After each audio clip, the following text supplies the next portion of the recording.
Hi, my name is Jason Vandenberghe, and I am a creative director at Ubisoft. I have been making games professionally since 1996. I entered the games biz because I was a gamer, but also because I was entranced with the idea that games as a medium have an ability to reach their audience that other mediums don't. I still believe that. Actually, I think that that's been proven beyond a shadow of a doubt. For the past few years, in my free time, I have been doing research attempting to connect a model of human psychology called the Big Five, which you may have heard of, with the motivations of gamers. I'm actually not alone in this research. Modern science in general is telling us that people tend to play games for the same reasons that they live their lives.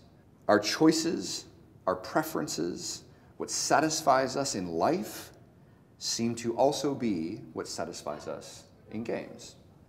But something that I have stumbled on in my research has been bugging me. There's this one facet of personality in the Big Five called liberalism. And liberalism, if you have a high score, it means that you want to see society move forward.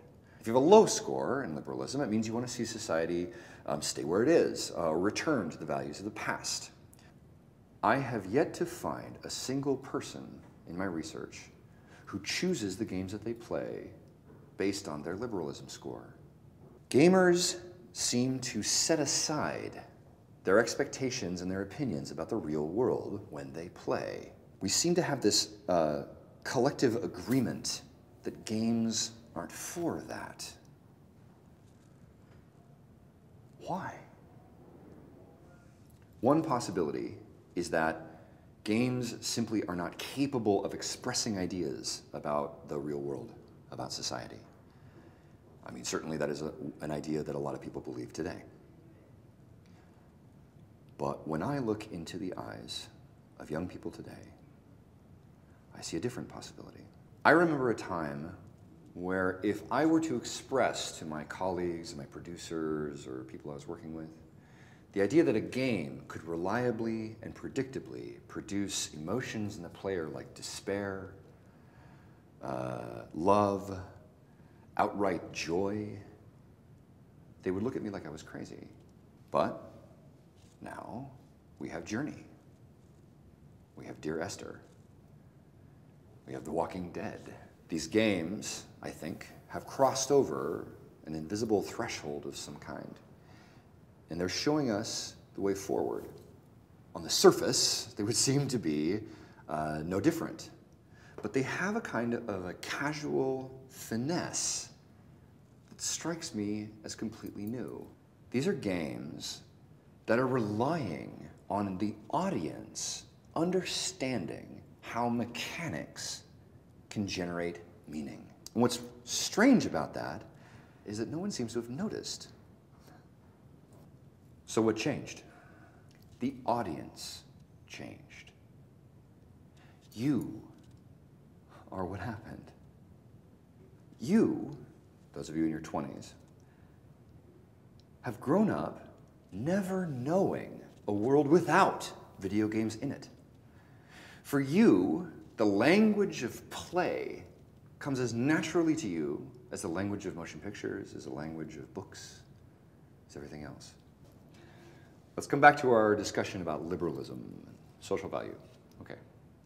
Gamers today seem to set aside their expectations around social value when they play. Just as, years ago, gamers set aside their expectations around real meaning and impact in the games that they play. Gamers today don't seem to expect games to give them much in the way of truth. Why? I believe it is because they have not yet played the right game. They've not yet played the game that will change their mind about fairness. They have not yet played the game that will show them what it means to be a particular kind of person. One who faces 1,000 dangers and struggles that other kinds of people do not. They've not yet played a game that has shown them the truth. Because we have not made it. I believe that we have not yet mastered our art form well enough to be able to truly put the player into a context where they will change their own minds about the real world. I am hoping that you have an answer to a question that has been burning, this question that has been burning in my head for the last 20 years. How can a game show the truth? I don't have the answer. I don't. But I think I might have a place that could be a starting point for you.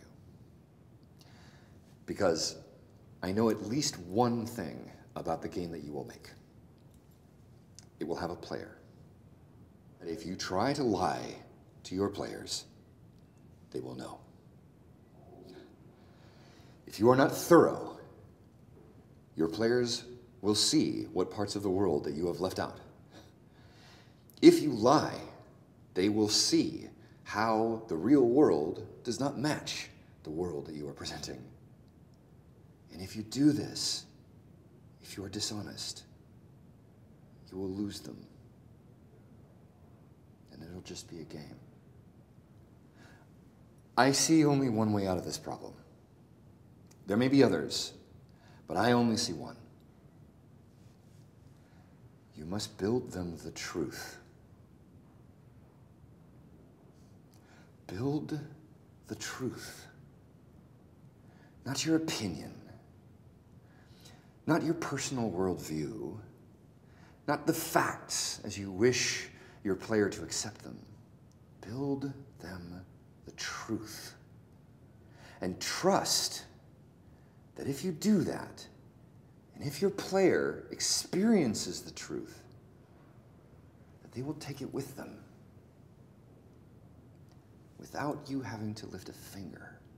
If you can find for us the techniques, the tools, the designs, the systems that will reveal the truth to the player, you will change the world.